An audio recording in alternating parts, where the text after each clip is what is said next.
உலக தமிழர்கள் அனைவருக்கும் வணக்கம். நியூஸ் 7 தமிழுக்காக நான் தேவேந்திரன். நம்முடைய பிரச்சனைகளுக்கான தீர்வுகளை நோக்கி தான் நாம் எப்பொழுதுமே நகர்ந்துட்டு இருக்கோம். அந்த மாதிரியான தீர்வை நோக்கி நகர்த்தி செல்கின்ற ஒரு முயற்சி தான் இந்த நிகழ்ச்சி. இது தீர்வு பாலம் நிகழ்ச்சியில் சந்திக்கக்கூடிய நாம் அன்றாடம் சந்திக்கக்கூடிய மிக முக்கியமான பிரச்சனைகளில் ஒன்று நம்முடைய கல்வி. குறிப்பாக பள்ளி கல்வி அப்படிங்கிறது அடிப்படை உரிமையாக நம்முடைய அரசியலமைப்பு சட்டம் நமக்கு வழங்கி இருக்கிற சூழல்ல அது சரிவர தரமானதாக உரியதாக கிடைக்கிறதா அப்படிங்கிற ஒரு பெரிய கேள்வி எப்பொழுதுமே நம்ம முன்னாடி இருந்துட்டு இருக்கு. தனியார் கல்லூரிகள், அரசு பள்ளிகள், தனியார் பள்ளிகள்னு எந்த திசை திரும்பினாலும் தரமானது, தேவையானது, உரியது இருக்காங்க, உரிய கல்வி கற்பிக்கப்படுதா அப்படிங்கிற ஒரு கேள்வி இருந்துகிட்டே இருக்கு. அதற்கான விடையை தான் நம்ம காண இருக்கிறோம். என்னென்ன பிரச்சனைகள் பள்ளி கல்வித்துறையில், என்னென்ன பிரச்சனைகள் கல்வி நிலையங்களில் இருக்கு, அதில் களைவதற்கு என்னென்ன முயற்சிகளை நாம் மேற்கொள்ளணும் அப்படிங்கிற விஷயங்கள் குறித்து இன்றைய தினம் இந்த தீர்வுப்பாலம் நிகழ்ச்சியில் பார்க்கலாம். தமிழகம் முழுவதும் இருக்கக்கூடிய உண்மை நிலவரங்களை களத்திலிருந்து நம்முடைய செய்தியாளர்கள் இன்றைய இந்த ஒரு மணி நேரத்தில் அளிக்க இருக்கிறாங்க. முன்னதா இந்த தமிழகத்தில் இருக்கக்கூடிய அரசு பள்ளிகளில் பல்வேறு அடிப்படை வசதிகள் இல்லாத ஒரு நிலை நிலவி வருவதாக சொல்லப்படுது. இது குறித்து சமகல்வி இயக்கத்தின் கிறிஸ்துராஜ் அவர்களுடன் நமது செய்தியாளர் கிருத்திகா நடத்தின ஒரு கலந்துரையாடலை இப்போ பார்க்கலாம். மனிதனுடைய அடிப்படையில் கல்வியும் சேர்ந்திருக்கிறது. மாணவர்களுக்கான கல்வியை அரசு கொடுக்கின்ற அரசு பள்ளிகளில் கூட அடிப்படை தேவை என்பது மிகவும் குறைவாகவே உள்ளது. இது குறித்து நம்மோடு பேசுவதற்காக சமகல்வி இயக்கத்திலிருந்து கிறிஸ்துராஜ் அவர்கள் இணைந்திருக்கிறார். பேசுவோம். ஐயா வணக்கம். தமிழகத்தை பொறுத்த வரைக்கும் அரசு பள்ளிகளில் அடிப்படை வசதி அப்படிங்கிறது எந்த அளவில் இருக்குது? தமிழகத்தில் ஏறக்குறைய 37,500க்கு மேற்பட்ட அரசு பள்ளிகள் இருக்குது. அதில் 24,000க்கு மேற்பட்டு ஆரம்ப பள்ளிகள் இருக்கின்றன. இந்த ஆரம்ப பள்ளிகளை குறித்தும் அரசு பள்ளிகளை குறித்தும், ஏன் அரசு பள்ளிகளில் மாணவர்களுடைய எண்ணிக்கை குறைந்து கொண்டிருக்கிறது என்பது குறித்து சமகல்வி இயக்கம் சார்பாக கடந்த 2013 மற்றும் 2017 2 ஆய்வுகளை செய்கின்றோம். 2013 188 பள்ளிகளையும், 2016 155 பள்ளிகளையும் 13 மாவட்டங்களில் இந்த ஆய்வை மேற்கொண்டிருக்கிறோம். இந்த ஆய்வினுடைய அடிப்படையில் பார்க்கும் பொழுது அரசு பள்ளிகளில் இந்த தர கட்டமைப்பானது ரொம்பவும் கவலைக்குரிய ஒரு சூழலாக இருக்கின்றது. குறிப்பாக மாணவர்களுக்கு ஆரம்ப பள்ளியில் கிட்டத்தட்ட 85% பள்ளிகள் 2 வகுப்பறைகளை கொண்டதாக இருக்கின்றது, 2 ஆசிரியர்களை கொண்டதாக இருக்கின்றது. அப்படி இருக்கின்ற சூழலில் தரமான கல்வி என்பது ஒரு கேள்விக்குறியாக இருக்கின்றது. மேலும் RTE சட்டப்பிரகாரம் கல்வி என்பது அடிப்படை உரிமை என்று சொல்லும்போது கல்வி தரமான ஒரு கல்வியாக வழங்கப்பட வேண்டும் என்பதுதான் சட்டம் நமக்கு சொல்கின்ற ஒரு உறுதியாக இருக்கின்றது. ஆனால் இயல்பு தன்மையில் பார்க்கும் பொழுது அரசு பள்ளிகளில் பாதுகாப்பான குடிநீர், பாதுகாப்பான கழிவறை, அதாவது ஆண் குழந்தைகளுக்கும் பெண் குழந்தைகளுக்குமான தனித்தனியான கழிவறையோ அல்லது குழந்தைகளுக்கான விளையாட்டு மைதானமோ, பாதுகாப்பான சுற்றுச்சுவரோ என்று பார்க்கும் பொழுது கிட்டத்தட்ட 50% பள்ளிக்கூடங்களில் சுற்றுச்சுவர் கிடையாது. 55% அரசு பள்ளிகளில் விளையாட்டு மைதானம் கிடையாது. ஆய்வினுடைய அடிப்படையில் 35% பள்ளிகளில் மாணவர்களுக்கு கழிவறை கிடையாது. தனித்தனி கழிவறை என்பது மாறாக கழிவறையே இல்லை என்பது ஆய்வில் நமக்கு புலப்படுகின்றது. அதாவது இப்போ இருக்கின்ற இந்த சூழ்நிலை என்பது மாணவர்கள் அரசு பள்ளியில் சேர்வதற்கு ஒரு தடையாக, அதற்கான காரணமாக இருக்கா? கண்டிப்பாக வசதிகள் குறைந்து தரக்கட்டமைப்பு குறைந்து இருக்கும் பொழுது பெற்றோர்கள் தங்களுடைய குழந்தைகளை அரசு பள்ளியில் சேர்ப்பதற்கு தயங்குகின்றார்கள். இந்த தர வசதிகள் இல்லாத பொழுது மாணவர்களும் அங்கே போய் தரமான கல்வி பெற முடியாது. அடிப்படை வசதிகளை கேள்விக்குறியில் இருக்க இந்த சூழ்நிலையில் அரசிற்கு வைக்கப்படுகின்ற கோரிக்கைகள் என்னென்ன, எந்தெந்த விஷயங்களை முக்கியமாக கவனிக்கணும்? அரசு உடனடியாக அனைத்து அரசு பள்ளிகளையும், அரசு உதவி பெறுகின்ற பள்ளிகள் மற்றும் தனியார் பள்ளிகளை ஒரு சமூக தணிக்கை செய்ய வேண்டும். கண்டிப்பாக பள்ளிக்கூடங்களில் இருக்கக்கூடிய வசதிகளை ஆய்வு செய்து மாணவர்களுக்கு எல்லா வசதிகளும் போதுமானதாக உள்ளதா என்பதை பார்க்க வேண்டும். அதில் முக்கியமாக குழந்தைகள் மகிழ்வாக கல்வி கற்க ஏதுவான சூழல் உள்ளதா என்பதை கட்டாயம் உறுதி செய்ய வேண்டும். அடுத்ததாக மாநில திட்ட ஆணையம், பிளானிங் கமிஷனோடு இணைந்து கல்வித்துறையும் பொதுப்பணித்துறையும் இணைந்து அவர்களுடைய திட்டங்களை வகுத்து ஆண்டாண்டு கல்வியினுடைய தரத்தை மேம்படுத்துவதற்கான முயற்சியில், தர கட்டமைப்புகளை மேம்படுத்தக்கூடிய முயற்சியில் அரசு திட்டமிட்டு செயல்பட்டால் ஒழிய அரசு பள்ளிகளுடைய மாணவர்களுடைய எண்ணிக்கையாக குறைந்து கொண்டிருக்கும் என்பது நமக்கு நிதர்சன உண்மையாக இருக்கின்றது. அதாவது அவர் குறிப்பிட்டது போல 150க்கும் மேற்பட்ட பள்ளிகளை ஆய்வு செய்ததில் 35% பள்ளிகளில் அடிப்படையான கழிவறை வசதி கூட இல்லை என்பது தற்பொழுது தமிழகத்தினுடைய நிலையாக இருக்கிறது. இது மேம்படுவதற்காக தொடர்ந்து கோரிக்கைகள் வைக்கப்பட்டிருக்கின்ற இந்த சூழலில் மாணவர்களுடைய கல்வியைப் போலவே அவர்களுடைய சுகாதாரம் அதே போல விளையாட்டையும் அரசு தொடர்ந்து கண்காணித்து அதை மேம்படுத்தும் பணியில் நடக்க வேண்டும் என்பது இவர்களுடைய கோரிக்கையாக இருக்கிறது. ஒளிப்பதிவாளர் சூரியதீபனுடன் கிருத்திகா கண்ணன், நியூஸ் 7 தமிழ், சென்னை. சமகல்வி இயக்கத்தின் கிறிஸ்துராஜ் அவர்களுடைய கருத்துக்களை பார்த்தோம். தமிழகம் முழுவதும் நடத்தப்பட்ட இந்த கல்வி குறித்த ஆய்வில் என்ன மாதிரியான விஷயங்கள் வெளிவந்திருக்கிறது அப்படிங்கிறது குறித்து தொடர்ச்சியாக வெளிப்படுத்திட்டு வந்துட்டு இருக்க நிலையை பார்த்தோம். நம்முடைய செய்தியாளர்கள் மாநிலம் முழுவதும் இருந்து இணைந்திருக்காங்க. திருச்சியிலிருந்து அருண் இணைந்திருக்காங்க, அதே போல திருநெல்வேலியிலிருந்து ஆல்வின் மற்றும் சென்னையிலிருந்து அன்சர் அலி, சேலத்திலிருந்து ரியாஸ் இணைஞ்சிருக்காங்க. தமிழகத்தினுடைய உண்மை நிலை, அங்கங்கு இருக்கக்கூடிய அந்த கள நிலவரம், பள்ளி கல்வி எந்த அளவுக்கு இருக்குது, அந்த கல்வித்துறை எந்த அளவுக்கு உதவி செஞ்சுருக்காங்க, பள்ளிகள் எந்த அளவுக்கு தரம் உயர்ந்திருக்கு, அங்கே என்னென்ன பிரச்சனைகள் இருக்குது என்பது குறித்து கேட்க இருக்கிறோம். முன்னதாக சென்னையிலிருந்து இணைந்திருக்கக்கூடிய அன்சர் அலி, தற்பொழுது நீங்கள் இருக்கக்கூடிய பகுதி சென்னையினுடைய மிக முக்கியமான ஒரு பள்ளியில் இருக்கீங்க. அந்த பள்ளியினுடைய உண்மை நிலவை என்ன, அதனுடைய கள நிலவரங்கள் குறித்து பதிவு செய்யுங்கள் அன்சர் அலி. நிச்சயமாக தேவேந்திரன், தமிழகம் முழுவதும் பள்ளிகள் ஒரு முக்கியமான பங்கு வகிக்கிறது. கல்வி பெற்றால்தான் ஒரு மனிதன் முழுமை பெற முடியும். எனவே அந்த கல்வி தரமானதாக இருக்க வேண்டும். குறிப்பாக பொது பள்ளிகள் எனப்படும் அரசு பள்ளிகளிலும் மாணவர்களுக்கு கல்வி தரமானதாக வழங்கப்பட வேண்டும். அரசு பள்ளிகள் அதி முக்கியத்துவம் பெற வேண்டும் என்று தொடர்ந்து அரசு பள்ளிகளுக்காக குரல் கொடுத்து வரும் பொது பள்ளிகளுக்கான மாநில மேடை அமைப்பினைச் சேர்ந்த கல்வியாளர் பிரின்ஸ் கஜேந்திரபாபு நம்மிடம் இருக்கிறார். அவரிடம் இது குறித்து கேட்போம். சார், பொதுவாக பொது பள்ளிகள் சொல்லக்கூடிய அந்த இதுக்கு அதிக முக்கியத்துவம் வழங்கப்பட வேண்டிய அவசியம் பற்றி சொல்லுங்கள். உலகத்தில் இருக்கிற எந்த நாடுமே இன்று வளர்ந்திருக்கிறது அல்லது வளர்ச்சி பெறுகிறது என்று சொன்னால் அது கல்வியை பரவலாக்கியது, அரசு தன் பொறுப்பில் வழங்கியது தான். ஒரு நாடு விடுதலை அடைந்ததுடைய அடையாளமே என்னன்னு கேட்டால், அந்த நாட்டினுடைய அரசு அந்த நாட்டில் இருக்கும் அனைத்து மக்களுக்கும் கட்டணமில்லா கல்வியை கட்டாயமாக பள்ளிக்கல்வி வரைக்குமாவது உறுதிப்படுத்தியிருந்தாங்க. ஐரோப்பா நாடுகளில் பல நாடுகளில் உயர்கல்வி கூட இன்று குறிப்பாக ஜெர்மனியில், ஃபின்லாண்டிலெல்லாம் உயர்கல்வி என்பது அந்த நாட்டை சார்ந்தவர்களுக்கு கட்டணமில்லாமல் வழங்கப்படக்கூடிய சூழலில் இங்கே தொடக்க கல்வியை, அதுவும் முன்பருவ கல்விக்கே பல லட்சம் ரூபாய் கட்டி படிக்கணும்னு சொல்கிறதுன்றது ஒரு ஏற்றுக்கொள்ள முடியாத, சமூக மாற்றத்திற்கு சமூக மேம்பட்டத்துக்கு பயன்படாத ஒரு கல்வி முறை. அதனால தான் நாங்கள் சொல்கிறோம், அரசு பள்ளி வலுப்பெற்றால் மட்டும்தான் இந்த சமூகத்தில் இருக்கிற பல சிக்கல்களுக்கு நீங்கள் தீர்வு காண முடியும். சாதாரணமாக உள்ளாட்சியில் ரோடு போடுறாங்க, உள்ளாட்சியில் மணல் கொள்ள அடிக்கிறாங்க. அப்போ அந்த மக்களுக்கு, அந்த கிராமத்து மக்களுக்கு இந்த மணல் நம்முடைய மணல் ஆட்சியை ஏன் யாரோ ஒருத்தர் லாரியில் ஏற்றுறான்னு கேட்கணும்னா அதற்கான சட்ட விழிப்புணர்வு வேண்டும். சட்ட விழிப்பு வேணும்னா எழுத்தறிவு வேண்டும், கல்வி அறிவு வேண்டும். அது கொடுக்காமல் பார்த்து கொள்ளும் பொழுது இந்த கொள்ளைகளெல்லாம் நீங்கள் தவிர்க்கிறதுன்றது வாய்ப்பில்லாமல் போயிடும். சார், குறிப்பாக தனியார் பள்ளிகளில் பெற்றோர்கள் குழந்தைகளை கொண்டு சேர்க்கக்கூடிய பெற்றோர்கள் அரசு பள்ளிகளில் அந்த தரம் இல்லை, அந்த சுகாதாரம் இல்லை அப்படிங்கிற ஒரு குற்றச்சாட்டு முன்வைக்கிறாங்க.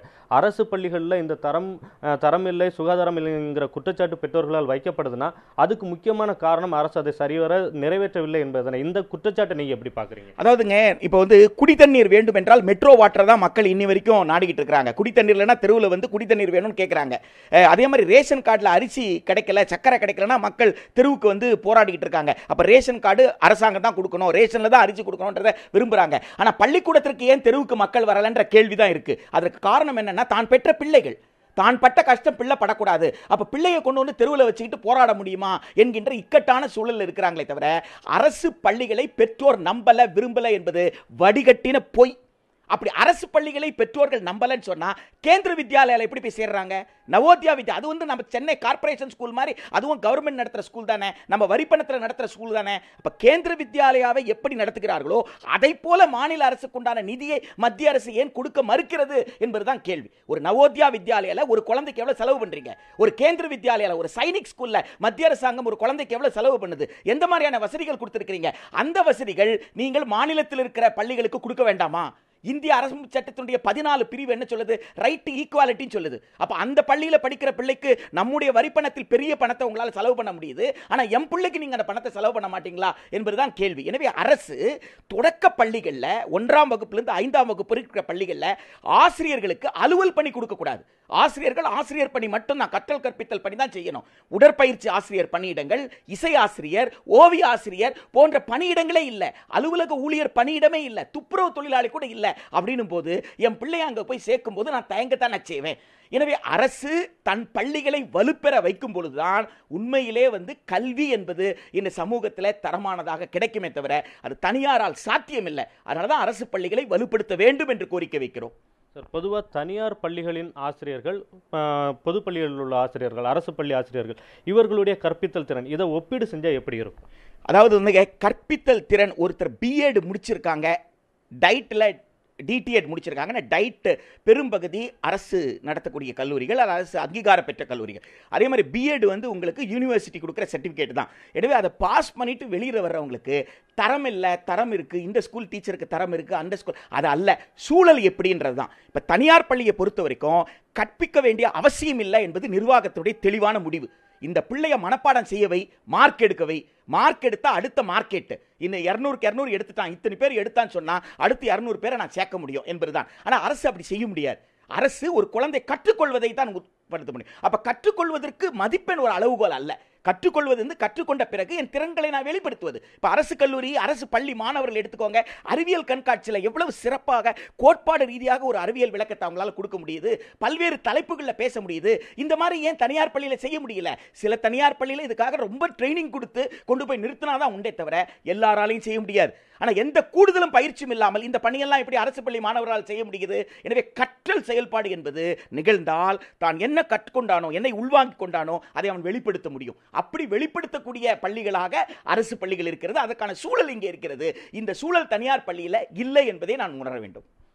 குறிப்பாக அரசு பள்ளிகளில் என்னென்ன இருக்கிறது, பெற்றோர்களின் குற்றச்சாட்டு குறித்த கருத்துக்கள், அதே போல சுய சிந்திக்கும் திறனை வளர்க்கும் மையங்களாக அரசு பள்ளிகள் தான் இருக்கின்றன என்பன உள்ளிட்ட பல்வேறு கருத்துக்களை கல்வியாளர் பிரின்ஸ் கஜேந்திரபாபு தெரிவித்திருக்கிறார். அதே போல அரசு பள்ளிகளில் இலவச கல்வி கட்டாயமாக்கப்பட்டிருக்கிறது. அது அரசு முழுமையாக மாணவர்களுக்கு சென்றடைய அதற்கான நடவடிக்கைகளை மேற்கொள்ள வேண்டும் என்கிற உள்ளிட்ட பல்வேறு கருத்துக்களும் இருக்கின்றன. தேவேந்திரன். அன்சர், தொடர்ந்து இணைந்திருங்கள். சென்னையினுடைய மற்ற பள்ளிகளினுடைய நிலை என்ன, அந்த கள நிலவரம் என்ன என்பது குறித்து அறிய இருக்கிறோம். முன்னதாக தீர்வுப்பாலம் குழு ஒரு முக்கியமான ஒரு விஷயத்தை கொண்டு போய் ஆசிரியர்கள் முன் வைத்தாங்க. பழுதடைந்த நம்முடைய கட்டிடங்கள், பள்ளி கட்டிடங்கள் எப்படி இருக்குது, இதை சீர் செய்கிறதுக்கு என்ன மாதிரியான விஷயங்களை செய்யலாம் அப்படிங்கிற ஒரு விஷயத்தை ஒரு தலைமை ஆசிரியரிடம் தீர்வுப்பாலம் குழு கேட்டபோது அந்த தலைமை ஆசிரியர் தன்னுடைய குமுறலை வெளிப்படுத்தினாங்க. பார்க்கலாம். ஏதாவது நடந்தது அப்படின்னா, இப்ப நான் போய் இப்ப உங்களுக்கு உண்மையாலுமே சொல்றேன், இந்த பில்டிங் இப்படி இருக்குன்னு சொல்லி நீங்க போட்டீங்கன்னா அவங்க இப்ப பிடிஓ ஆபீஸ்ல என்ன செய்வாங்க, சரி இத்தனை வருஷம் ஆயிடுச்சு, இதை இடிக்க வேண்டும் எழுதிடுவாங்க, அங்க போயிடும், அவங்களும் இடிச்சிருவாங்க. அதுக்கப்புறம் மூவ் பண்ணி கட்டுறதுக்கு நான் நாயா பேயா அலையணும். இதை கட்டணும். ஆமா சார், நான் பண்ண வேண்டாம். சார், இந்த கட்டடம் இடிக்கப்பட்டுச்சு, கொஞ்சம் பாருங்க சார், பேப்பரை தள்ளுங்க சார். 10 ஸ்கூல் இருக்கு, ஒரு 10 ஸ்கூல் இங்க மாதிரி சொல்றவங்க இருக்காங்க இல்லையா? இப்ப 10 ஸ்கூலும் போனா இப்ப அமௌண்ட் இல்ல, இந்த வருஷம் ஒரு வருஷம் போடுங்க, அது காட்டிட்டு 4 ஸ்கூல் வந்துடும். அப்ப சீனியாரிட்டியில இதுவா நீங்க ஆரம்பிக்கும் போது அப்ப மட்டும் என்ன தரத்துல நீங்க போட்டுருவீங்களா? மணல் எவ்வளவு போடுவீங்க, சிமெண்ட் எவ்வளவு போடுவீங்க, அது 2 மாசத்துல விழுந்துடும். இது கூட நாங்க நல்லா சேஃப்டி, அந்த காலத்து பில்டிங் சார், அவ்வளவு சீக்கிரம் நம்ம குறை சொல்லிடவே கூடாது. ஆனா இப்ப உள்ள பில்டிங் நீங்க போய் ஏன் இப்பதான் பேப்பர்ல போட்டாங்களே கலெக்டர் ஆபீஸ் பில்டிங் உழுகுற மாதிரி இருக்குன்னு, இப்பதானே கட்டினாங்க. உண்மைதானே சார்? இது நாங்க இழந்துட்டோம்னு வைங்களேன், இனி ஒரு பில்டிங் இந்த மாதிரி வராது கண்டிப்பா. நான் என்ன செய்யலாம்னு இருக்கேன், இந்த ஓட்டை மட்டும் மாத்தேன், அதை மட்டும் நான் இந்த முத்துக்குமார்ட்ட தான், இல்லை ஆனந்து அவங்களாம் இப்போ ரொம்ப தீவிரமாக உள்ள இதில் தான் இருக்காங்க, அவங்கள வச்சு நான் கட்டிட்டேன்னு வைங்களேன், திரும்ப எதுவுமே பண்ண வேணாம். நீங்களா இது இடிக்கணும்னா ரொம்ப சிரமம், இந்த பில்டிங் இடிக்கணும்னா. இதுவும் இந்த பக்கத்தில் கோவில் பக்கத்தில் ஒரு பில்டிங், இது ரெண்டுமே பக்காவாக நம்ம சேவரன் காலத்துக்கு முன்னாடி இருந்தே அவங்க படித்த அந்த ஸ்கூல். ஆமாம், அதுக்கப்புறம் உள்ள 2 பில்டிங்கும் ரீசெண்டாக கட்டினது தான், 2012, 10 அந்த மாதிரி தான் கட்டினது. அது ஒழுகுல எல்லாம் நல்லா தான் இருக்கு, நல்லா இருக்கு. பாத்தீங்களா வராண்டால இப்பதான் அந்த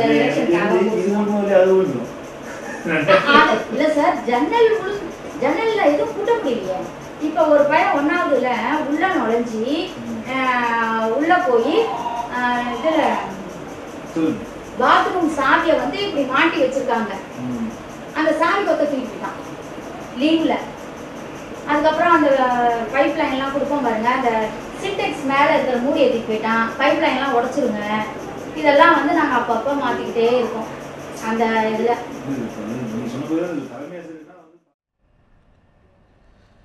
திருச்சி மாவட்டத்தில் இருக்கக்கூடிய ஒரு பள்ளியினுடைய நிலை குறித்து அந்த தலைமை ஆசிரியர்கிட்ட கேட்டபோது சொன்ன விஷயங்கள் இது. அவங்களுடைய விருப்பத்திற்கிணங்க முகம் மறைக்கப்பட்டிருக்கு. ஒரு கட்டடத்தை இடிச்சிடலாம், பழுதடைந்த கட்டடத்தை, ஆனால் அதன் பிறகு திரும்பவும் ஒரு கட்டடத்தை எழுப்பி வாங்குறதுக்குள்ள ஒரு நாயா பேயா அலைய வேண்டிய ஒரு சூழல் இருக்கும்.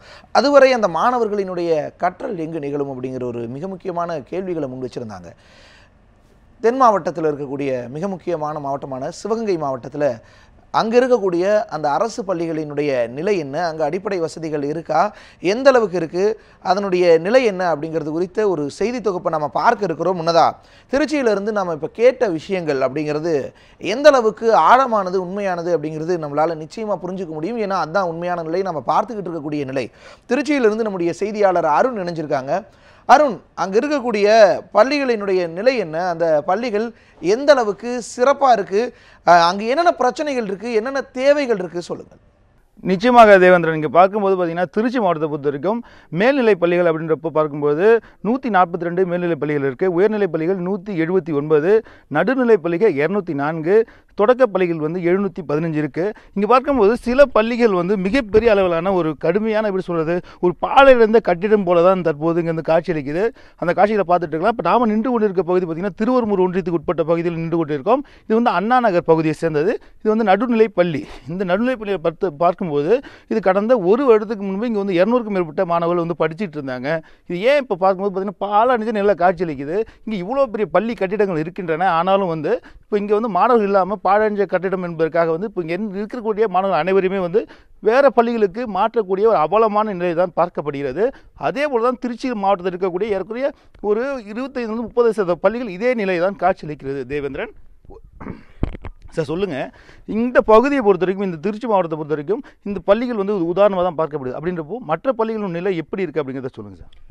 இப்போ உண்மையிலேயே வந்து இது வருத்தத்துக்குரிய விஷயம். இது வந்து ரொம்ப நகரப்பகுதிக்கு வெளியே இல்லாத ஒரு பள்ளி கிடையாது. நகரப்பகுதியை சார்ந்த பள்ளி. கிட்டத்தட்ட 500-600 வீடுகள் இருக்கக்கூடிய பகுதியில் இருக்கக்கூடிய ஒரு பள்ளி. இந்த பள்ளிக்கு இவ்வளோ பெரிய இடம் இருக்குது, அரசோட இடம். இதை ஒழுங்கான முறையில் அரசாங்க நிர்வாகம் வந்து பராமரிச்சிருந்தா இன்றைக்கி வந்து பார்த்திங்கன்னா இந்த பள்ளியில் வந்து பல மாணவர்கள் வந்து பயின்றிருப்பாங்க. ஏன்னா இந்த பகுதி வந்து பார்த்திங்கன்னா துப்பாக்கி தொழிற்சாலைன்னு சொல்லக்கூடிய மத்திய அரசு நிறுவனம் இருக்கக்கூடிய பகுதி. இங்கே பெரும்பாலும் மக்கள் அதிக அளவில் வசிக்கக்கூடிய இடமா இருக்குது. இப்போ இந்த பள்ளியோட நிலை வந்து இவ்வளோ மோசமாக இருக்கிறதுனால இந்த பள்ளி வந்து சமூக விரோதிகளோட கூடாரமாக மட்டும் இல்லாமல் இங்கே இருக்கக்கூடிய பொருட்கள் எல்லாமே வந்து பார்த்திங்கன்னா திருடு போயிருக்கு. அதோடு மட்டும் இல்லாமல் இந்த பள்ளியில் வந்து மாணவர்களை சேர்க்காததுக்கு முக்கிய காரணம் என்னன்னு பார்த்தீங்கன்னா இந்த பள்ளியினுடைய கட்டிடத்தோட தரம். ஏன்னா பள்ளி கடந்த ஆண்டு வந்து படிக்கும்போதே பார்த்திங்கன்னா ஒரு சில மேலே இருக்கக்கூடிய சீலிங் ஆனதெல்லாம் வந்து மாணவர்கள் மேலே விழுந்ததன் விளைவாக மாணவர்களுடைய பெற்றோர்கள் வந்து இந்த பள்ளிக்கு குழந்தைங்களை அனுப்புறதுக்கு அச்சப்பட்டிருக்காங்க.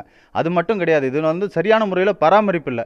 இந்த பள்ளி வந்து பெரிய இட வசதியோட நல்ல ஒரு சுற்றுச்சூழல் சார்ந்த ஒரு இடமா இருக்குது. ஏன்னா இட நெருக்கடியே இல்லாமல் இவ்வளோ ஒரு சிறப்பான ஒரு இடமா இருக்கக்கூடிய இந்த பள்ளியில் ஒழுங்கான முறையில் பராமரிப்பு இல்லாதனால இந்த பகுதியில் இருக்கக்கூடிய மாணவர்கள் மாணவிகள் இது பயன் இல்லாமல் போயிருக்கு. அரசாங்கம் மக்களுடைய வரி பணத்தை வந்து ஒழுங்கான முறையில் வந்து பயன்படுத்தணும். ஏன்னா இதற்கு வந்து அவங்க செலவு வந்து சரியான முறையில் செஞ்சுருந்தா இன்றைக்கி இந்த பகுதியில் இருக்கக்கூடிய மக்கள் வந்து அவர்களுடைய குழந்தைகளை கிட்டத்தட்ட ஒரு 5 கிலோமீட்டர் 6 கிலோமீட்டர் இருக்கக்கூடிய பகுதிக்கு வேறு பள்ளிகளுக்கு அனுப்ப வேண்டிய ஒரு நிலை ஏற்பட்டிருக்காது. முக்கியமாக இது மாதிரி பல பள்ளிகள் இந்த மாதிரியான பராமரிப்பு இல்லாமல் நிறையா இடங்களில் சும்மாவே போட்டிருக்கு. அதனால் அரசாங்கம் நடவடிக்கை எடுக்கணும். தேவேந்திரன், இப்போ நீங்கள் கேட்டுட்ருப்பீங்க, இதே போல் வந்து நேற்று வந்து நம்ம கலாய்வுகள் மேற்கொள்ளும் பொழுது சில பள்ளிகளை வந்து நம்ம தேர்ந்தெடுத்து அந்த பகுதியில் வந்து கலாய்வுகள் மேற்கொண்டுட்டு இருந்தோம். அதில் பார்க்கும்போது கூத்தைப்பார் பள்ளியில் வந்து மிகப்பெரிய எப்படின்னா 1940ஆம் ஆண்டு கட்டப்பட்ட பள்ளியானது தற்போது அந்த பகுதியில் பார்க்கப்பட்டது. அந்த பள்ளியில் வந்து அந்த கிராம பகுதி மக்கள் வந்து இடித்து விட்டு புதிய பள்ளி கட்ட வேண்டும் என தெரிவித்திருந்தாங்க. ஆனாலும் வந்து இதுவரைக்கும் வந்து மாவட்ட நிர்வாகம் இதுவரை எந்த விதமான ஒரு நடவடிக்கையும் எடுக்கவில்லைன்னு அங்கே சொல்கிறாங்க. அதே போல் வந்து பார்க்கும்போது சோழவந்தான் உள்ளிட்ட பகுதிகளில் பள்ளி கட்டிடங்கள் வந்து இடிக்கப்பட்டு தரமற்றது என சொன்ன பிறகும் இதுவரை வந்து ஒரு வருடம் ஆகியும் இதுவரைக்கும் இடிக்கப்பட்ட இடத்தில் புதிய பள்ளி கட்டிடம் கட்டவில்லை என்பது குறித்து நேற்று அதிகாரப்பூர்வ தகவல் வந்து வெளியாகின்றன.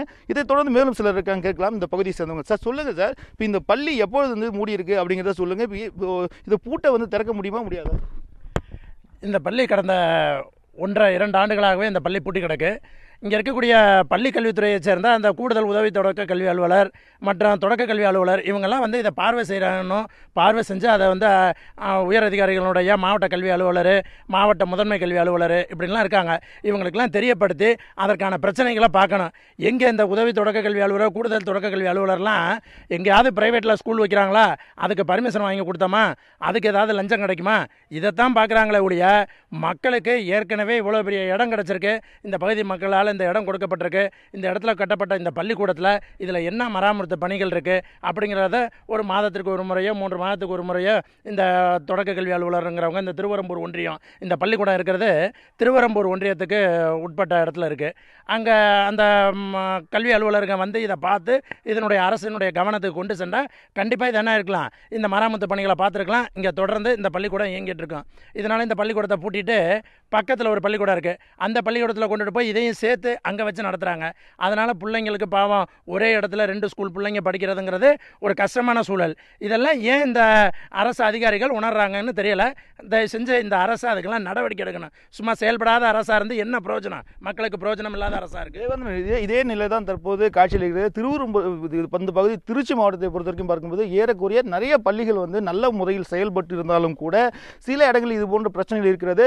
இதே போல் நிலை வந்து தொடர்ந்து நீடித்து கொண்டே இருந்தால் வருங்காலங்களில் வந்து அரசு பள்ளிகள் என்பது இல்லாத நிலை தான் போய்விடும் என்பதுதான் சமூக ஆர்வலருடைய கருத்தாக இருக்கிறது. தேவேந்திரன், தமிழகத்தினுடைய மிக முக்கியமான மாநகரங்களினுடைய பள்ளிகளின் நிலை குறித்து பார்த்தோம். இன்னும் பல மாநகரங்கள் இருக்கு, பல பகுதிகள் இருக்கு, சிறு நகரங்கள் இருக்கு. அந்த நகரங்களில் என்னென்ன மாதிரியான நிலை இருக்க போகிறது, பள்ளிகளினுடைய நிலை எப்படி இருக்க போகிறது பார்க்கலாம் ஒரு சிறிய இடைவேளைக்கு பிறகு.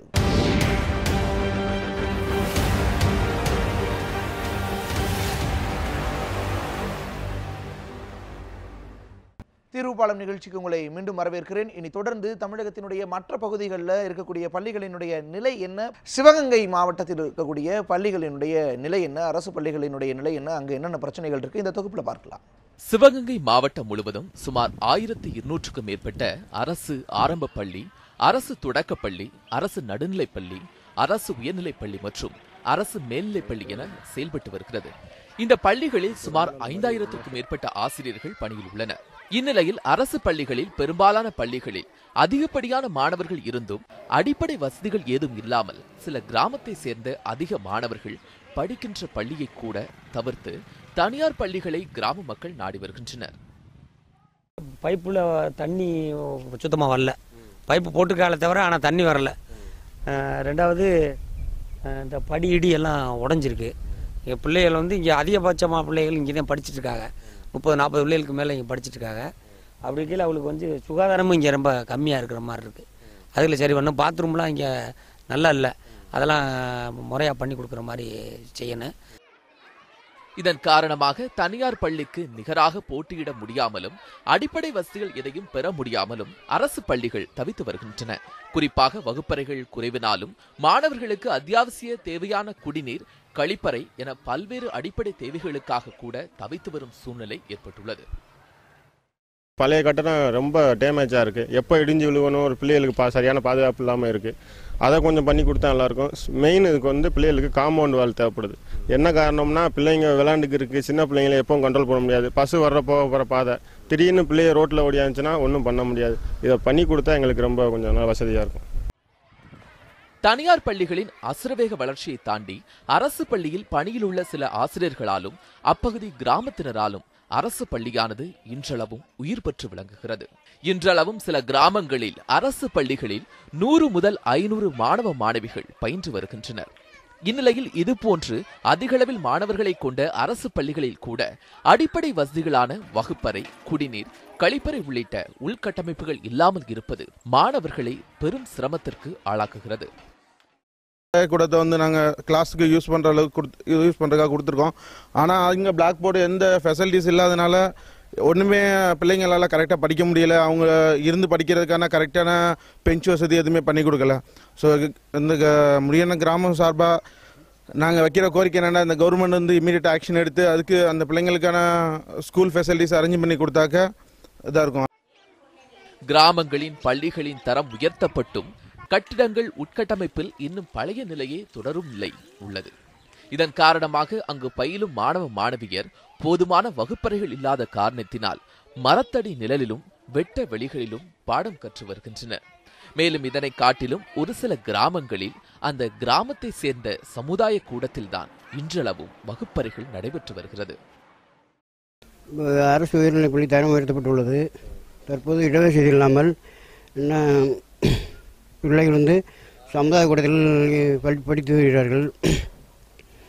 நாங்கள் போதிய இடம் கவர்மெண்ட்டுக்கு கொடுத்துருக்குறோம்.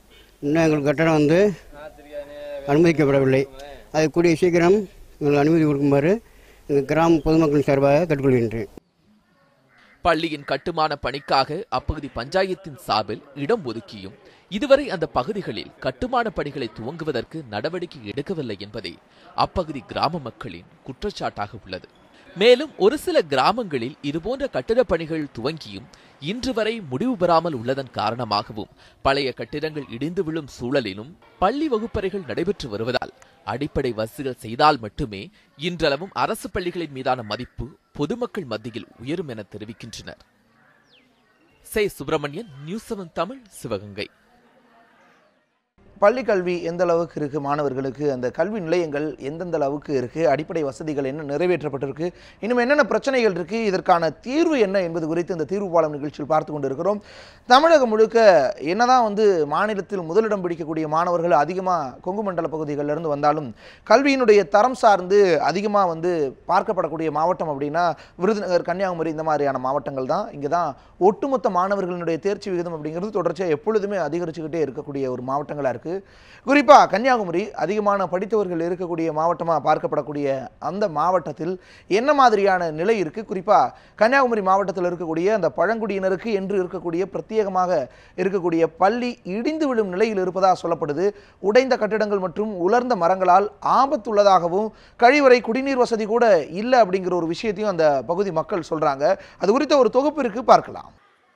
கன்னியாகுமரி மாவட்டம் பேச்சுப்பாறை ஊராட்சிக்குட்பட்ட தச்சமலை, முடவன்பொற்றை, பின்னுமுட்டு தேரி, களப்பாறை உள்ளிட்ட பல மலை கிராமங்களில் வசிக்கும் ஆதிவாசி பழங்குடியின மக்களின் கல்வி பயன்பாட்டிற்காக காமராஜர் ஆட்சி காலத்தில் கட்டப்பட்ட பேச்சுப்பாறை அரசு பழங்குடியின உண்டு உறைவிட பள்ளி உள்ளது.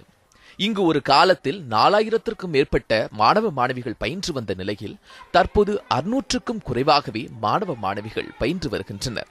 மாணவ மாணவிகளுக்கு ஏற்ப அடிப்படை வசதிகள் செய்து தரப்படவில்லை என்ற குற்றச்சாட்டை தொடர்ந்து பொதுமக்கள் இப்பள்ளியின் மீது வைக்கிறார்கள். நம்ம வீட்டில் பயந்து இருக்க முடியாது. நம்ம பிள்ளைங்க இப்படி இருக்காங்க, என்ன பண்ணுன்னு யாரு பண்ணுன்னு நமக்கு தெரியாது. பைசா இருந்தேன்னா நம்ம வெளியே ஸ்கூலில் நம்ம சேர்த்துடலாம்.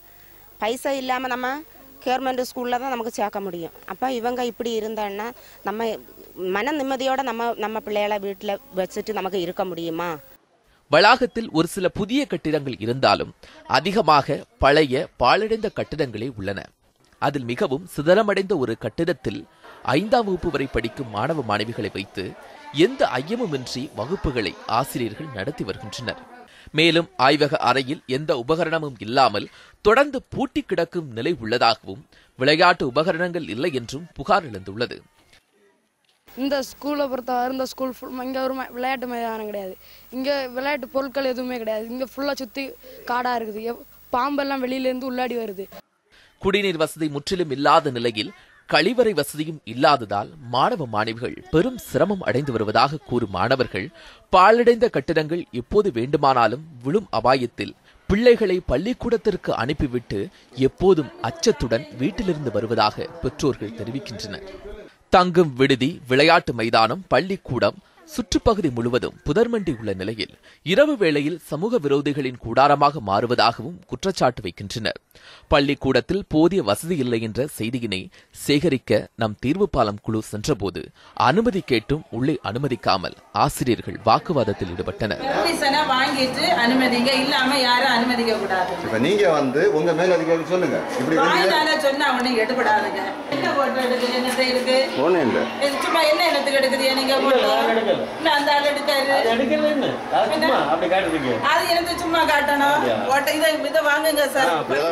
இது குறித்து பலமுறை மாவட்ட நிர்வாகம் மற்றும் அரசிற்கு கோரிக்கை விடுத்தும் எந்த நடவடிக்கையும் எடுக்கவில்லை என்றும் பழங்குடியின பிள்ளைகள் படிக்கும் பள்ளிக்கூடம் என்பதால் தான் அரசு புறக்கணித்து வருவதாகவும் அந்த பகுதி மக்கள் வேதனையை வெளிப்படுத்துகின்றனர். பள்ளியை சீரமைப்பு செய்ய விரைந்து நடவடிக்கை எடுக்க வேண்டும் என்றும் அப்பகுதி மக்கள் வேண்டுகோள் விடுக்கின்றனர். ரமேஷ்குமார், நியூஸ் 7 தமிழ், மார்த்தாண்டம். பழங்குடியின மக்கள், தாழ்த்தப்பட்ட மக்கள்னு நம்முடைய அரசாங்கம் சலுகைகள் வழங்கி அல்லது தனிப்பட்ட முறையில் பள்ளிகளை கல்லூரிகளை உருவாக்கியிருந்தாலும் அங்கே இருக்கக்கூடிய நிலைமை என்ன அப்படிங்கிறதுக்கான ஒரு உதாரணம் தான் மார்த்தாண்டத்தில் இருக்கக்கூடிய அந்த பழங்குடியின மக்களினுடைய பள்ளிக்கூடத்தினுடைய நிலை. திருநெல்வேலியிலிருந்து நம்முடைய செய்தியாளர் ஆல்வின் இணைஞ்சிருக்காங்க. மற்றவங்கெல்லாம் ஏதோ பள்ளிகளில் இருந்து இணைஞ்சிருக்கிற மாதிரியாவது இருந்துச்சு. ஆல்வின், நீங்கள் ஏதோ முட்புதர் பக்கத்தில் இருக்கிறீங்க, அங்கே இருக்கக்கூடிய பள்ளிகளினுடைய நிலை என்ன ஆல்வின்? வணக்கம் தேவேந்திரன். நீங்கள் குறிப்பிட்டது போன்றே தற்போது நாம் ஒரு முட்புதருக்கு அருகில் தான் இருக்கிறோம். இது திருநெல்வேலி மாநகரத்தில் இருக்கக்கூடிய, திருநெல்வேலி மாநகரத்தினுடைய மைய பகுதியான டவுனில் அமைந்திருக்கக்கூடிய திருநெல்வேலி அரசு மேல்நிலைப்பள்ளி. இது தற்போது நாம் இருக்கக்கூடியது ஒரு மைதானம், அதாவது இந்த பள்ளியினுடைய பிரதானமான விளையாட்டு மைதானம் இன்று இந்த அளவிற்கு முட்புதர்களால் ஆக்கிரமித்து இருக்கிறது.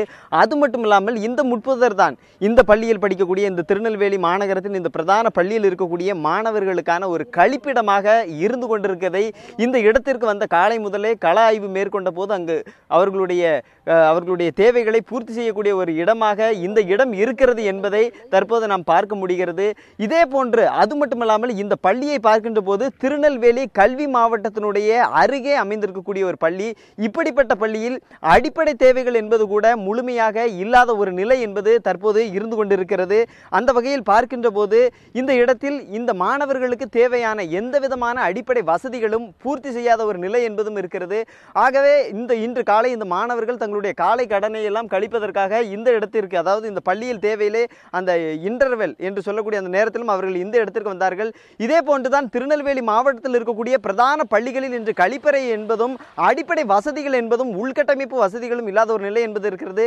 இது குறித்த கருத்துக்களை நம்மோடு பகிர்ந்து கொள்வதற்காக குறிப்பாக மனித உரிமைகள் கல்வி மற்றும் பாதுகாப்பு இயக்கத்தினுடைய சார்பில் வந்திருக்கக்கூடிய நபர் இணைந்திருக்கிறார். அவரோடு பேசலாம். பல்வேறு இடங்களில் கள ஆய்வுலாம் மேற்கொண்டிருப்பீங்க.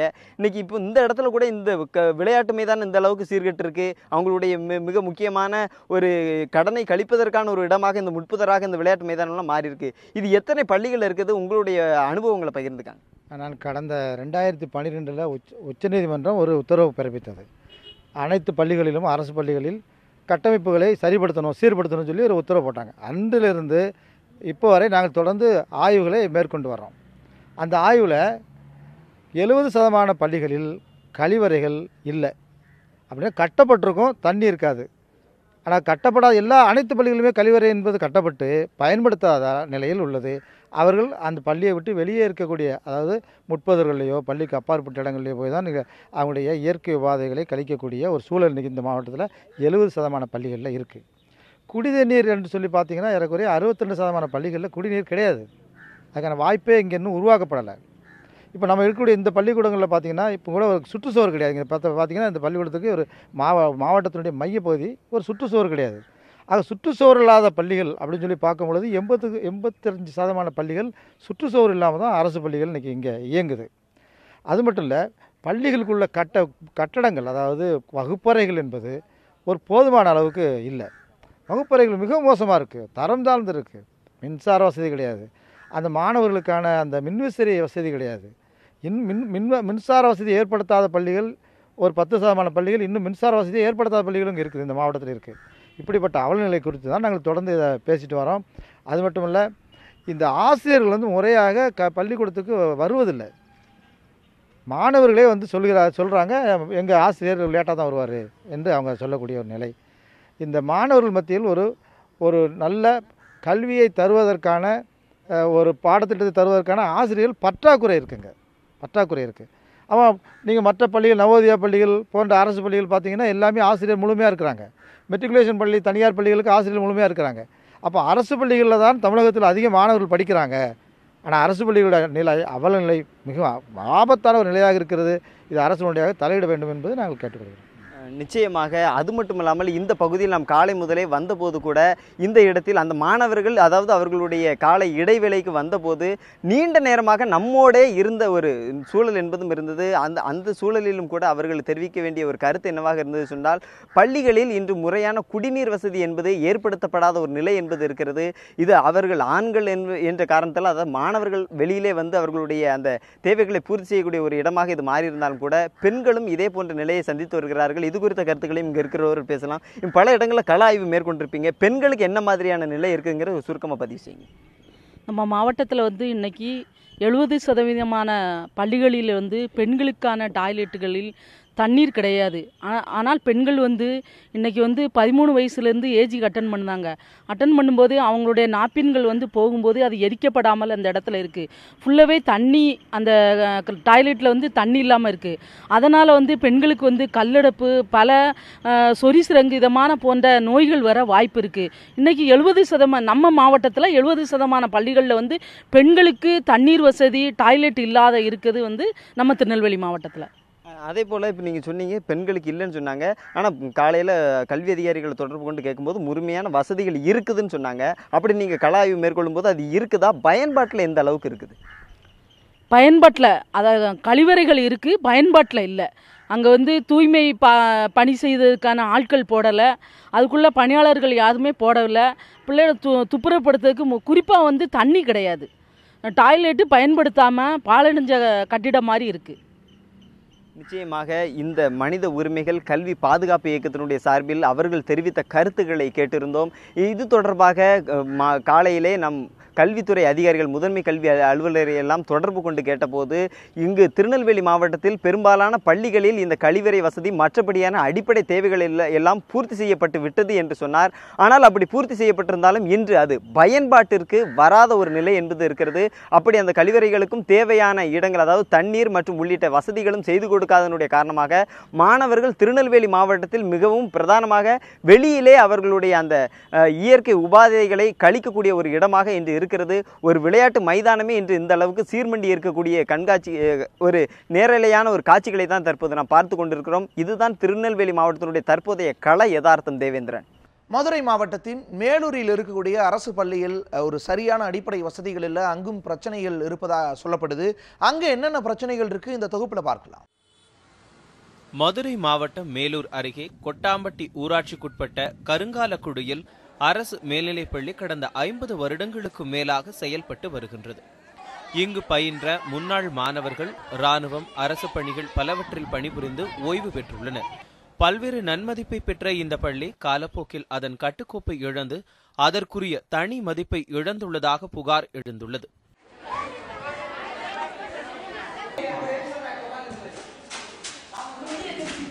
நான் 10ஆம் வகுப்பு படிச்சுக்கிட்டு இருக்கேன். இந்த ஸ்கூலில் ஒரு வசதியும் இல்லை. மேலே காம்பவுண்ட் சைடெலாம் மேலே ஏறினோம்னா படிக்கட்டுலாம் இடிஞ்சு கிடக்கும். இப்போ தான் சரி பண்ணா கொஞ்சம் மடிக்கு பிடிங்கிச்சு கம்பியெல்லாம். யாராச்சும் கீழே விழுந்தா யார் பொறுப்பு? அதனால் நம்ம மேலெலாம் பார்த்தீங்கன்னா ஃபேனு லைட்டு எல்லாமே நொறுங்கி கிடக்குது. நாங்கள் ஒழுங்காக படிக்க முடியல. கதவெல்லாம் பிடிங்கிட்டு வருது. அடிக்கடி சரி பண்ணுற மாதிரி இருக்குது. கீழே வந்து பார்த்தீங்கன்னா காம்பவுண்ட்லாம் இடிஞ்சு கிடக்கும். இங்கிட்ட வந்து பார்த்தீங்கன்னா தூய்மையான இடமே இல்லை. பூரா சிறுநீர் கழிவு கூட முடியல. எங்களால் முள்ளா இருக்குது. இதெல்லாம் தூய்மைப்படுத்தி தர வேண்டும். கடந்த 5 ஆண்டுகளுக்கு முன்னர் வரை கருங்காலக்குடி அரசு மேல்நிலைப்பள்ளியானது 10ஆம் வகுப்பு வரை ஆண்கள் பள்ளியாகவும் 11 மற்றும் 12ஆம் வகுப்புகளில் ஆண்கள் பெண்கள் இரு பாலருக்குமான பள்ளியாகவும் செயல்பட்டு வந்தது.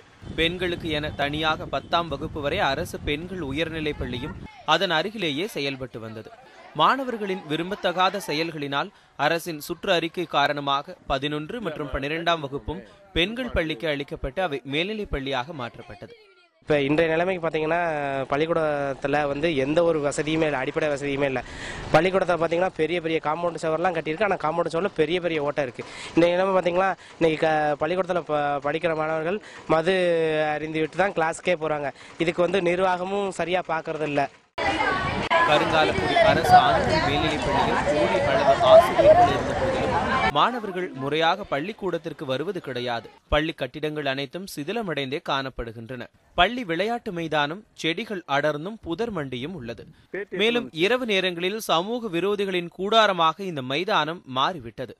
மைதானம் மற்றும் பள்ளி வளாகத்தில் இரவு நேரங்களில் சமூக விரோதிகள் மது அருந்துவதும் தொடர்கதையாகவே இருக்கிறது.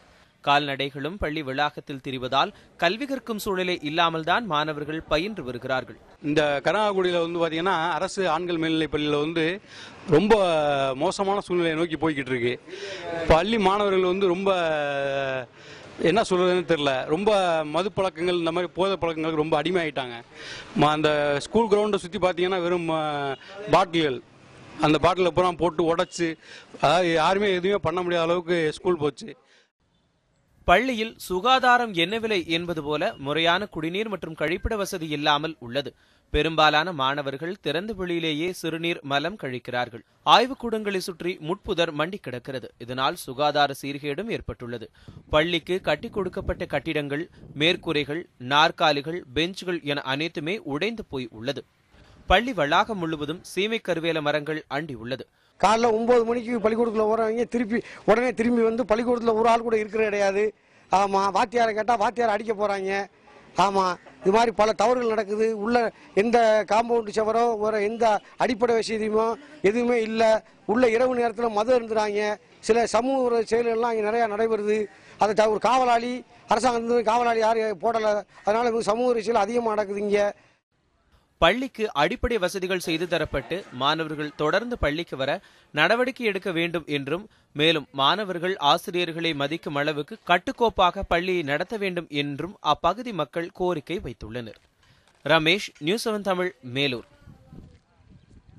ஆல்வின், நெல்லை மாநகரினுடைய மத்தியில் ஒரு முட்புதர் சூழ் பள்ளியினுடைய நிலை குறித்து விளக்கியிருந்தீங்க. உங்களுடைய அந்த தகவல்களுக்கும் அங்கு இருக்கக்கூடிய அந்த உண்மையை விளக்கியதற்கும் மிக நன்றி. தொடர்ந்து இணைந்திருங்கள். தற்பொழுது விழுப்புரம் மாவட்டத்தில் இயங்கி வரக்கூடிய அந்த ஆதி திராவிடர் உண்டு உறைவிட பள்ளி பெயருக்கு மட்டும்தான் ஒரு பள்ளியாக இயங்குவதாகவும், அங்கு கல்வி கற்பதற்கான எந்த ஒரு சூழலும் சிறிதளவும் இல்லை என்றும் அந்த மாணவர்கள் ஒரு வருத்தம் தெரிவிச்சிருக்காங்க. பள்ளியினுடைய செயல்பாடுகள் உண்மையில் எப்படி உள்ளது என தீர்வு பாலம் குழு கள ஆய்வு மேற்கொண்டது. அது குறித்த ஒரு தொகுப்பை பார்க்கலாம். விழுப்புரம் மாவட்டம் கச்சிராயபாளையம் அருகே உள்ளது கோமுகி அணை. இதன் அருகே ஆதி திராவிடர் உண்டு உறைவிட பள்ளி மற்றும் விடுதி உள்ளது. இங்கு 6ஆம் வகுப்பு முதல் 12ஆம் வகுப்பு வரையில் விடுதியில் தங்கி சுமார் 800க்கும் மேற்பட்ட மாணவர்கள் தங்கி படித்து வருகின்றனர். இந்த மாணவர்களுக்கு விடுதியில் முறையான அடிப்படை வசதிகள் இல்லாமல் தவித்து வருகின்றனர். ஒரு லைட் இல்லை, லைட்டு ஃபிக்ஸ் பண்ணால் நாங்களே தான் வேணும். கேர்ள்ஸ் ஹாஸ்டல்லாம் ஃபேன் இருக்குது. எங்களுக்கு அந்த ஃபேனு வசதி யாரும் செய்ய மாட்டேங்கிறாங்க. ஜன்னல் உடஞ்சிது திருடுறான்னு சொன்னால் அவனுக்கு எப்படி திருடுறானு, உங்கள் பொருளை நீங்கள் தான் வாங்கி வந்து ஜன்னல் உடஞ்சிச்சுன்னு சொன்னால் இந்த போன வருஷம் நாங்கள் சொன்னால் இருப்பா செய்கிறேன்னாங்க. அதுக்கு மேலே செய்யலை. கேட்டால் அதேமாதிரி சொல்கிறாங்க. குளிக்க எங்களுக்கு வசதி இல்லை, தட்டிக்க எங்களுக்கு வசதி இல்லை, வார்டன் எங்களுக்கு யாரும் இல்லை. மாணவர்கள் தங்கி இருக்கும் விடுதியில் சுமார் 30க்கும் மேற்பட்ட அறைகள் உள்ளன. ஆனால் அறைகளில் மின்விசிறி மற்றும் விளக்கு வசதிகள் இல்லை. ஆகையால் மாணவர்கள் இரவு நேரங்களில் கொசு தொல்லைகளாலும் விளக்கு வசதி இல்லாததால் இருளிலும் இருக்க வேண்டிய சூழல் உள்ளது. மாலை நேரத்தில் படிக்க கூட முடியாத நிலை ஏற்பட்டுள்ளது. படிக்கும்போது தண்ணி ஒரு நாளைக்கு கரண்ட் வர்றது, அடுத்த நாள் குளிக்காமல் ஸ்கூலுக்கு போவோம். அடுத்து இங்கே ஹாஸ்டல் சோறு சரி போட மாட்டாங்க, சாப்பாடு சரியாக இருக்குது, பூச்சியெல்லாம் சாப்பாட்டில் இருக்குது, புழுவெல்லாம். அவர் பார்க்குறாங்க, அது போல் அதிகாரிலாம் வராங்க, எதுவும் கண்டுபிடித்தில்ல. மாணவர்களின் அறைகளில் உள்ள கதவுகள் மற்றும் ஜன்னல்கள் பாழ்பட்டுள்ளது. மாணவர்களுக்கு விடுதியில் கழிப்பறை வசதிகள் இல்லை. ஆகையால் மாணவர்கள் அருகே உள்ள வயல்வெளிகளில் திறந்த வெளியில் மலம் கழிக்கின்றனர். குளியலறை இல்லாத காரணத்தால் ஆற்றில் சென்று ஆபத்தான நிலையில் குளித்து வருகின்றனர். ஆற்றில் நீர் அதிகமாக இருந்தால் உயிரிழப்புகள் கூட ஏற்படும் நிலை உள்ளது. இந்த ஸ்கூலில் அடிப்படை வசதி இல்லை. ஒரு ரூமில் 10 பேர் தங்குறோம். நைட்லலாம் வெளியெல்லாம் லைட் இல்லை, உள்ளேயும் ஒரே ஒரு லைட் தான் இருக்குது. அதனால் ரொம்ப கஷ்டமாக இருக்குது. எங்களுக்கு எல்லாம் செஞ்சு கொடுக்கணும், லைட்டெல்லாம் போட்டு கொடுக்கணும். ஃபேன் இல்லை, அதனால் கொசு கடிக்குது அதிகமாக. ரூம்லலாம் கொசு கடிக்குது, அதனால் படிக்க முடியல. சாப்பாடு வேகாமல் இருக்குது. அரிசியாக கொஞ்சம் வேகாமல் போடுறாங்க, அதனால் சாப்பிட முடியலாம் பசங்கள்லாம். அது கேட்டாலும் ஒன்றும் பண்ண மாட்டாங்க சமையல்காரங்க. மேலும் விடுதியில் சுமார் 5 நீர்க்குழாய்கள் மட்டுமே உள்ளது. இதில்தான் மாணவர்கள் குளிப்பதற்கும் குடிப்பதற்கும் பயன்படுத்துகின்றனர். சுமார் 800 மாணவர்கள் இந்த 5 பைப்புகளில் மட்டுமே குளிக்க வேண்டும் என்றால் சாத்தியமற்றதாக உள்ளது. இந்த விடுதியில் குடிநீர் தொட்டி கூட அமைத்து தரப்படவில்லை. இங்கு விடுதியில் சமையற்கூடமும் சரியாக பராமரிக்கப்படாமல் மேற்கூரை இடிந்து விழும் நிலை இருப்பதால் சமைத்து வழங்கப்படும் உணவுகள் தரமற்றதாக உள்ளதாக மாணவர்கள் கூறுகின்றனர். இதனால் மாணவர்களுக்கு வயிற்றுப்போக்கு, உடல் உபாதைகள் ஏற்பட்டு அரசு மருத்துவமனையில் அனுமதிக்கப்படுவதும் வழக்கமாக உள்ளது. ரொம்ப அவதிப்படுறாங்க. இது பில்டிங் பார்த்தீங்கன்னா வந்து அங்கங்கே கம்பி தெரியுது, கீழே விடிஞ்சு விழுகிற கண்டிஷனில் இருக்குது. எந்த ஒரு நடவடிக்கையும் அரசாங்கம் எடுக்காமல் இருக்காங்க, அதிகாரிகளும் கண்டுகொள்ளாமல் இருக்காங்க. இது பல டைம் வந்து மாணவர்கள் வந்து உள்ளே வந்து சில கேட்குறாங்க, ஆனால் வந்து அவங்கள அடக்குமுறை மூலயமா வந்து அங்கே அடக்கி வச்சுறாங்க. நீங்கள் எதுக்கு கேட்குறீங்க அப்படிங்கிற சொல்லிட்டு அடக்கி வச்சிடறாங்க. இது எனவே வந்து அரசாங்கம் வந்து தலையிட்டு இது அதிகாரிகள் வந்து நடவடிக்கை எடுக்கணும். இப்போ இவங்களுக்கு பார்த்தீங்கன்னா அடிப்படை வசதிகள் இல்லை. இவங்க மாணவர்கள் படிக்கிற இடம் சுகாதாரம் இல்லை, சுற்றுச்சூழல் இல்லை, மின்விசிறி இல்லை, கரண்ட் இல்லை, லைட் இல்லாமல் மாணவர்கள் எப்படி படிக்க முடியும்? மாதிரி பல நெருக்கடிகள் மத்தியில் இந்த மாணவர்கள் படிச்சுட்டு இருக்காங்க. பழங்குடி மக்கள் மேலே வந்து அரசு எந்த ஒரு அக்கறையும் காட்டுறதில்ல. ஆனால் மாணவர்கள் மீது காட்டுறலாங்கும் போது அது ரொம்ப வருத்தத்துக்குரிய விஷயமா இருக்குது. உடனடியாக இது அரசு தலையிட்டு சம்மந்தப்பட்ட கல்வித்துறை அதிகாரிகள் தலையிட்டு நடவடிக்கை எடுத்து இந்த மாணவர்களுடைய படிப்பு விஷயத்தில் அக்கறை காட்டணும். இவர்கள் படிக்கிற ஹாஸ்டல் விஷயங்கள், உணவு முறைகள், அடிப்படை வசதிகளை பூர்த்தி செய்யணுங்கிறத கோரிக்கையாக கேட்டுக்கணும். இந்த விடுதிக்கு என தனியாக மேற்பார்வையாளர்கள், காப்பாளர்கள், துப்புரவு பணியாளர்கள் யாரும் இல்லை. மாணவர்களே தங்களுக்கான அனைத்து வேலைகளையும் செய்து கொள்கிறார்கள். இத்தகைய சூழ்நிலையில் எப்படி கல்வி கற்க முடியும் என்பதே அம்மாணவர்களின் கேள்வியாக உள்ளது. கார்த்திக், நியூஸ் 7 தமிழ், கள்ளக்குறிச்சி. நம்முடைய இந்திய சமூகத்தில் ஒடுக்கப்பட்ட மக்களினுடைய மேம்பாட்டிற்காக இந்தியா சில வழிமுறைகளை கண்டறிஞ்சிருந்தாங்க. அதில் ஒன்று தான் குறிப்பிட்ட சமூக மக்களுக்கு தனித்தனியாக பள்ளிகள் அமைச்சு கொடுக்கறது, அதன் மூலமாக அவங்களுடைய கல்வி மேம்பாட்டுக்கு உதவலாம் அப்படிங்கிற ஒரு முயற்சி தான். ஆனால் அப்படி அமைக்கப்பட்ட பள்ளிகளினுடைய தரம் என்ன அப்படிங்கிறத நம்ம இந்த தொகுப்பில் பார்க்க முடிஞ்சுது. இந்த நிலை மாறணும், இதற்கான நடவடிக்கைகள், உரிய நடவடிக்கைகள் எடுக்கப்படணும் அப்படிங்கிறது அந்த மக்களினுடைய கோரிக்கை மட்டுமல்ல, திருவுபாலத்தினுடைய கோரிக்கையும் கூட. நம்முடைய செய்தியாளர் ரியா சேலத்திலிருந்து இணைந்திருக்கிறார்.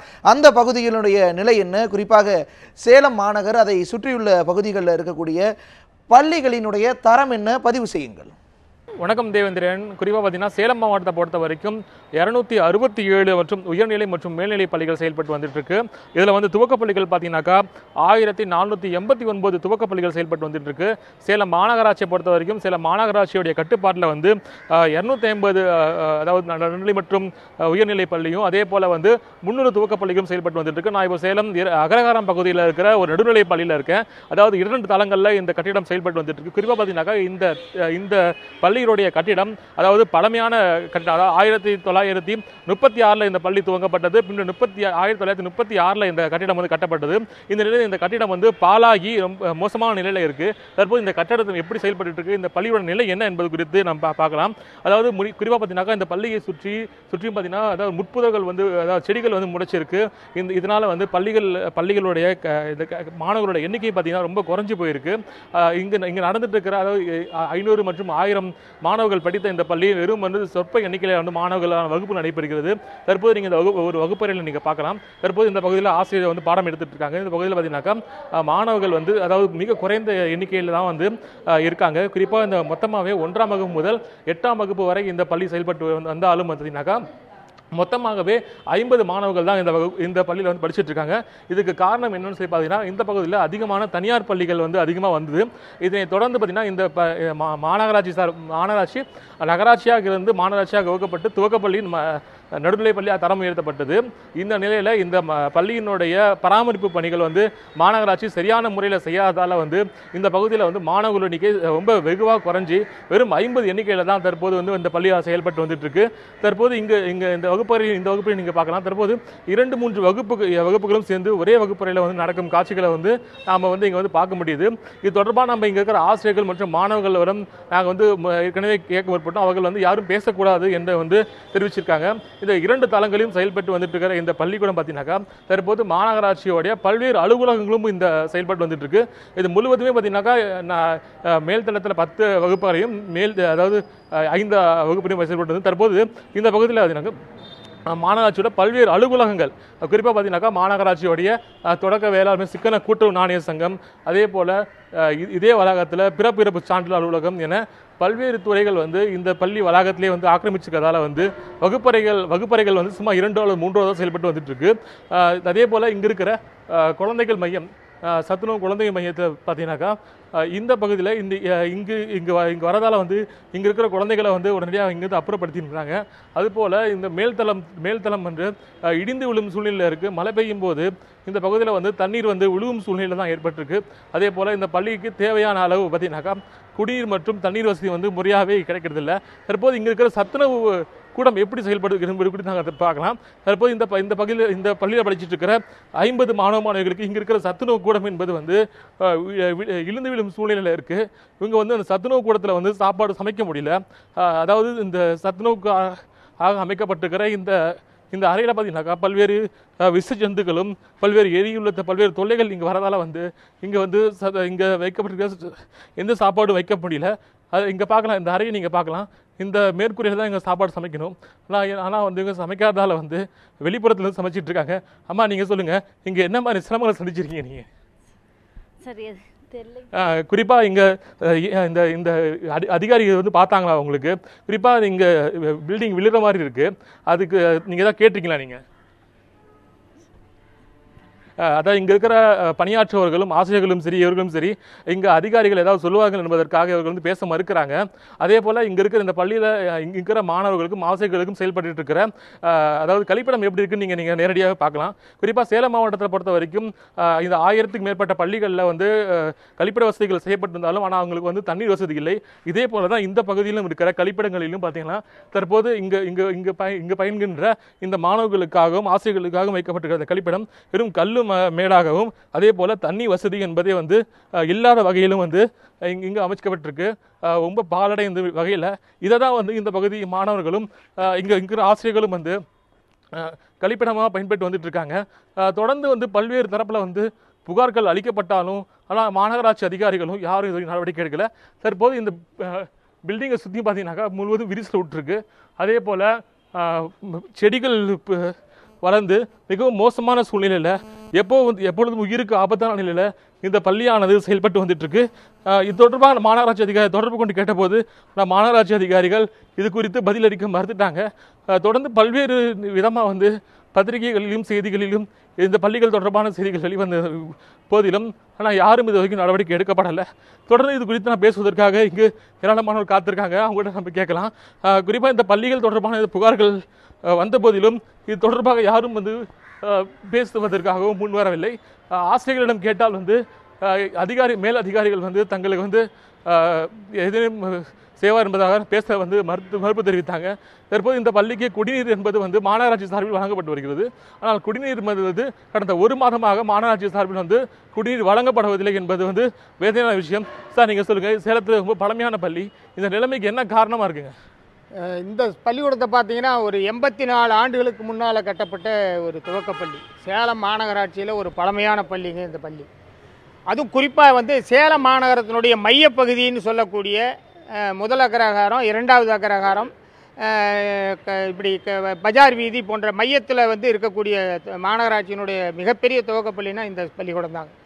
84 வருஷத்துக்கு முன்னே கிட்டத்தட்ட 2000க்கும் மேற்பட்ட குழந்தைங்க இந்த பள்ளிக்கூடத்தில் படிச்சிருக்காங்க. இப்போ எங்கள் குடும்பத்தை சார்ந்த குழந்தைங்களாம் கூட இந்த பள்ளிக்கூடத்தில் தான் படித்தாங்க.